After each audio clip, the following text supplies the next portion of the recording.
Hello दोस्तों, बहुत बहुत स्वागत है आज की इस नई वीडियो में। दोस्तों आज की इस वीडियो में हम बात करने वाले हैं खांसी की और एलर्जी की बेस्ट सिरप के बारे में। ये बहुत ही फेमस दवा है। इसके डोज के बारे में जानेंगे, इसके प्राइस के बारे में जानेंगे, क्या इसके साइड इफेक्ट हो सकते हैं, बच्चों में लेना चाहिए नहीं लेना चाहिए, प्राइस वगैरह सब कुछ जानेंगे, डिटेल से जानेंगे। तो वीडियो में जरूर लास्ट तक बने रहिएगा। दोस्तों इस सिरप के एक नहीं अनेक फायदे हैं, बहुत ही इसके ज्यादा फायदे हैं। इसके फायदे के बारे में हम डिटेल से जानेंगे। सबसे पहले हम इसके बेसिक इन्फॉर्मेशन के बारे में बात कर लेते हैं कि क्या किस नाम से आती है, क्या इसके कंपनी वगैरह है, सारा कुछ जान लेते हैं। तो यहाँ पे इसकी बेसिक इन्फॉर्मेशन में ग्रीनलिंटस सिरप के नाम से आपको मेडिकल स्टोर पे मिल जाती है। इसके कंपोजिशन के बारे में अगर हम बात करें तो इसमें अमोनियम क्लोराइड 60 mg पाया जाता है, यानी कि 5 ml। क्लोरफेनिरामिन मिलेट 2.5 mg पाया जा रहा है, यानी कि 5 ml। डेक्स्ट्रोमेथोर्पैन इसमें जो पाया जा रहा है 5 mg, यानी कि 5 ml। गुआइफेंसिन इसमें 50 mg पाया जा रहा है, यानी कि 5 ml। तो ये इसके कंपोजिशन हो गए हैं। प्राइस के बारे में अगर हम बात करें तो ये आपको 130 रुपीज़ में 100 ml मिल जाती है। इसका ये जो बॉटल होता है 100 ml का आता है, आपको 130 का मिल जाएगा। आप अगर ऑनलाइन बाय करते हो तो आपको थोड़ा बहुत डिस्काउंट भी मिल जाएगा। दोस्तों अगर हम इसके यूजेस के बारे में बात करें तो इसका जो इस्तेमाल होता है बहुत सारी चीज़ों में किया जाता है। इसका जो बेसिकली इस्तेमाल किया जाता है खांसी में की जाती है। खांसी से रिलेटेड आपको कोई एलर्जी है तो वहाँ पे भी आप इसे कर सकते हैं। इसका इस्तेमाल सूखी खांसी, गीली खांसी, यानी कि जो कफ वाली होती है, ड्राई वाली खांसी होती है, आप दोनों में कर सकते हैं। इसका जो इस्तेमाल होता है खांसी को ठीक करने के लिए इस्तेमाल किया जाता है।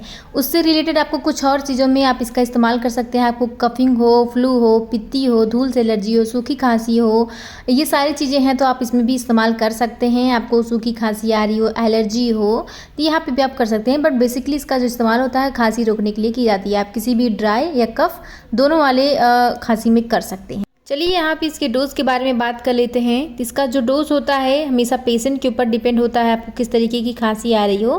तो यहाँ पे मैं बताने वाली हूँ, अगर आप इसे आप बच्चों में भी दे सकते हैं, सिरप का इस्तेमाल बच्चों में भी कर सकते हैं। अगर आपका बच्चा 5 साल से 7 साल या 8 साल का है तो आप उसे 2.5 ml, आपको इसके साथ एक मेजरमेंट कैप भी मिलती है, उसके हिसाब से आपको 2.5 ml देना होता है। दिन में 2 बार, खाना खाने के बाद, नाश्ता करवाने के बाद देना है। अगर आपका बच्चा 8 साल से 12 साल के बीच में है तो आप उसे 3 से 4 ml दिन में 2 बार दे सकते हैं, या फिर जिस प्रकार से आपके डॉक्टर आपको रिकमेंड करते हैं। अगर आपका बच्चा 12 साल से 18 साल के बीच में है तो आप उसे 5 से 6 ml उस ढक्कन के हिसाब से दिन में 2 बार दे सकते हैं, 3 बार भी दे सकते हैं। और अगर आपकी एज 18 से 55 के बीच में है तो आप इसे 7 से 10 ml भी ले सकते हैं, दिन में 2 बार, 3 बार भी दे सकते हैं। डॉक्टर अगर बहुत ज़्यादा आपको खांसी आ रही है तो दिन में 4 बार भी दे सकते हैं। दवा को पीने से पहले नाश्ता या खाना ज़रूर खाएं। चलिए दोस्तों इसके साइड इफेक्ट के बारे में बात कर लेते हैं। तो अगर आप इस दवा का इस्तेमाल कर रहे हैं, आपको देखने को मिल रहा है कि आपको बहुत ज़्यादा उल्टी, मतली या फिर किसी भी प्रकार की एलर्जी हो रही है, आपके पेट में बहुत ज़्यादा खराबी हो रही है, आपको दस्त आ रहा है, पेट दर्द हो रहा है,